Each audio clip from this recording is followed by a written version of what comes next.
Along with version 43's gorgeous visual update, Apex Predator and the jungle have been changed, and they've needed to tweak a few cards, and we're trying to see, is Apex Predator still viable?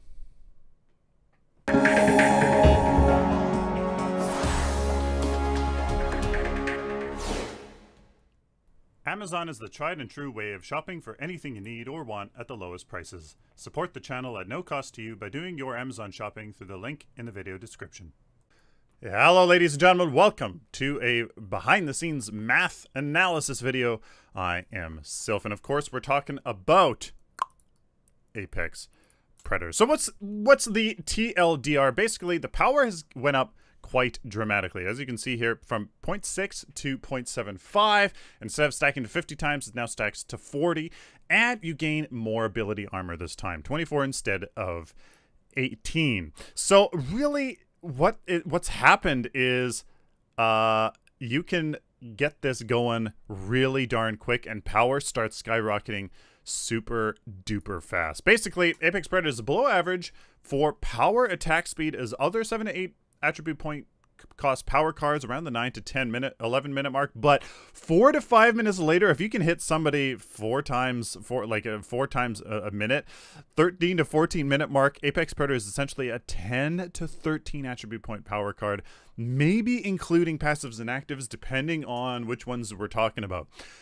At the 18-minute mark, not that long into the game, Apex Predator, well, halfway point, Apex Predator is at least half the health armor card as other 10 to 13 point power cards, but it's basically a 10 to 13 power card, including those passives and actives, pretty much including. Like, if once you take the abilities, basic attacks into account, it's basically that. It's essentially a 10 to 13 attribute point cost card.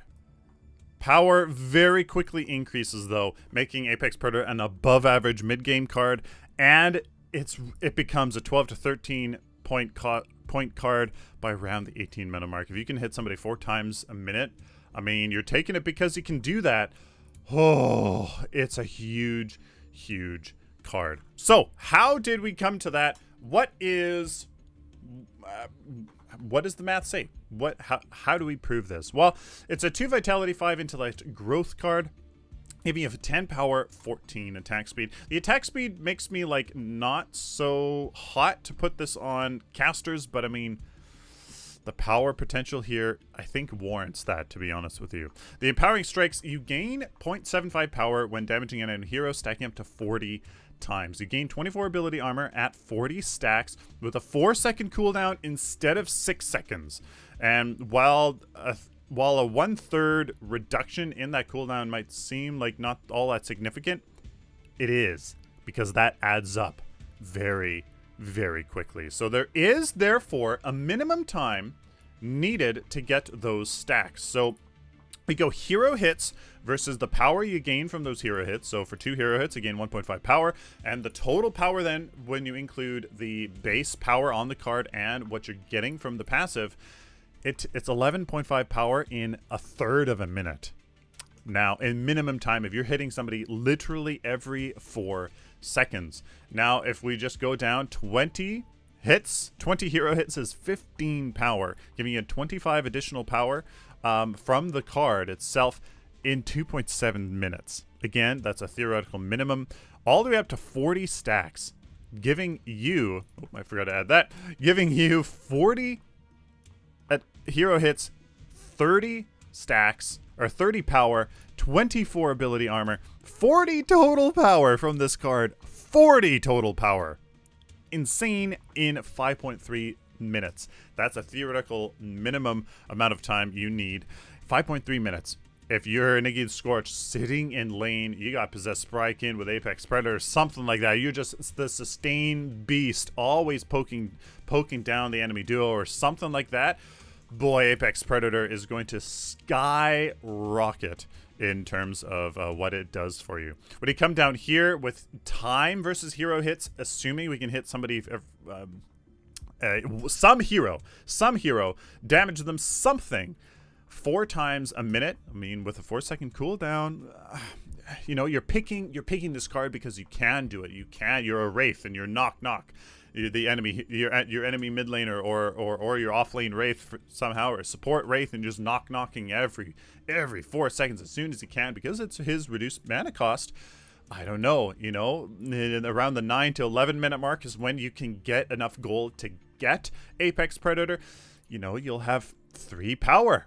No ability armor, 13 total power by the 9-11 minute mark. Not bad at all. 13, 14. So like 3, 4, 5 minutes later, you have 25 total power, 28 total power, and by the 18 minute mark, assuming again 4 times a minute, that's the 24 ability armor, 40 total power. Wow. You know, it can absolutely really skyrocket in potential. And then when we compare it to other cards, this is just where we see that it's a weaker 7 to 8 cost power card. It's a bit weaker, but it really quickly increases. It really quickly starts developing that power. And the health and armor, again, it doesn't grant anything before you're at full stacks, but 24 ability armor is actually not that bad. It's not that bad. Yes, it doesn't give health, but you know what? Upping that from 16 from what it was before, I do believe, or 18, something like that. That's a sizable chunk. And you know what? That's nothing to laugh at. Absolutely nothing to laugh at, as that will really help keep you from being bursted down. And you know what? You can maybe use that power to, you know, do the burst of your own, or if you're somebody with sustained kit, you can do that sustained damage over time. And then essentially here you can just see that, yeah, I mean, it's basically a 12 to 13 attribute point cost card with 40 power. Taking 40 and finding the delta between the power that a lot of these cards here give you, and then even including the passives and actives, the delta there, anywhere from 25 to 20 to 12 additional power that Apex Predator is giving. When you take that power and then multiply it through your abilities, through your basic attacks, you know what?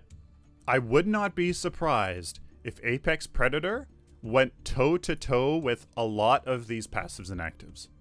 Really, honestly, not going to lie. And that's pretty remarkable, I think. That is my educated guess, to be honest with you. In the health and tank department, I mean, it is definitely lesser, but the 24 ability armor goes a long way.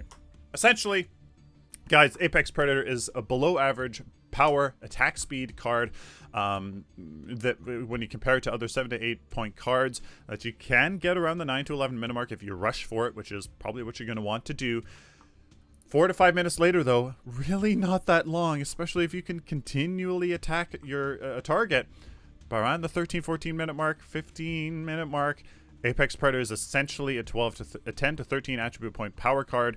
Just in the stat department, not including those passives and inactives, I put maybe, depending on which card you're wanting to compare it to.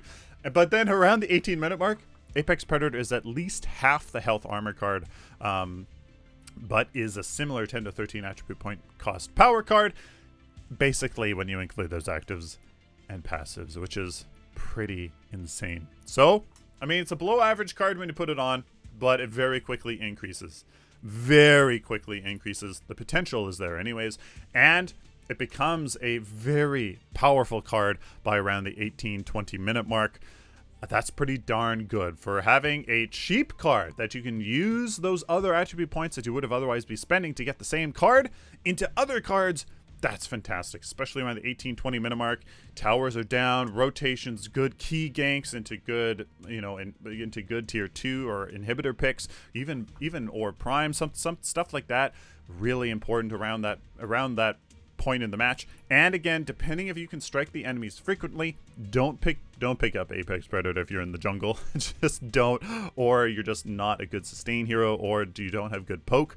Apex Predator might be a quick method of unlocking a huge power card. It is. It looks really good.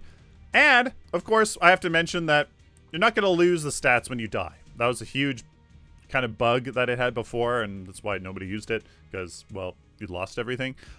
So, unfortunately, you know, now Fortunately now, you can actually use it, and you're not going to lose everything. So there you guys go. Let me know down in the comments what you guys think. Apex Predator is looking really, really good. Depending on who you are, if you have good poke, etc., it's looking pretty darn solid. Will you use Apex Predator? How fast do you think you can scale? You can scale this up 4 times a second. Can you actually do it in 5 minutes? You know, the theoretical minimum. What do you guys think? Are you going to use Apex Predator, and on who? Mirrorless Action is a game and screen recorder that offers the lowest megabytes per frame, the lowest computer resource usage, and the highest FPS recording. Check the link in the video description to learn more. So, ladies and gentlemen, please like this video if you like it, dislike it, share it to the community, and of course, guys, subscribe. If you guys like this content, found it useful, please subscribe so I can do it for you in the future, because there's tons more version 43 math and guides and decks. I'm really interested in doing getting back to doing hero builds and guides for, you know, these heroes that are getting tweaked here. Really want to get back into it. I'm starting to get a good grasp of version 42, now version 43, so definitely subscribe so I can do that for you in the future. Find all the links down in the video description for my website. All my decks will start to be able to be exported imported once the API gets updated. Merchandise store. Meet me up at TwitchCon. You can be the Yellow Squad, and of course, Amazon affiliate link where you can do your shopping and help me out. Till next time, like always, guys, stay optimistic and positive.